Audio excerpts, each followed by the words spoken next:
Abituriyentə kömək rubrikasında video izahlara davam edirik. Ədəbiyyat fənni üzrə blok imtahanına kömək məqsədi ilə bəzi test nümunələrinə baxaq. Dim ədəbiyyat test toplusunun 87-ci suala baxırıq. Venn diaqramına əsasən uyğunluğu müəyyən edin. Açar sözümüz uyğunluq. Verilənlər sığmazam qəzəli və hayf ki yoxdur qoşması. Uyğunlaşdırırıq.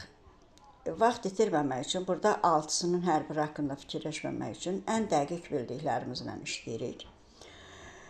Hayf ki yoxdur qoşmadır.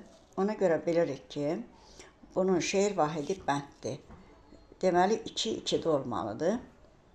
Sığmazam isə qəzəldir, Nəsim 14-cü əsr və bilirik ki, bu əruz vəznindədir. Deməli 4-də 1-də olmalıdır. İndi bu iki rəqəmlə biz işləyirik. 1-də 4 olmalıdır. A-da yoxdur, B-də yoxdur, C-də yoxdur. Getdi, D və E-də 4 var hər ikisində. İndi ikinci ilə yoxlayırıq. 2-də mütləq 2 olmalıdır. D variantında 2-də 2 var, E variantında 2 yoxdur. E variantında 3 var. Ona görə E variantı getdi və düzgün cavabımız qaldı D variantı. Yəni, vaxt itirmədən ancaq ikisi ilə biz cavabı əminliklə və 100% düz olaraq tapdıq.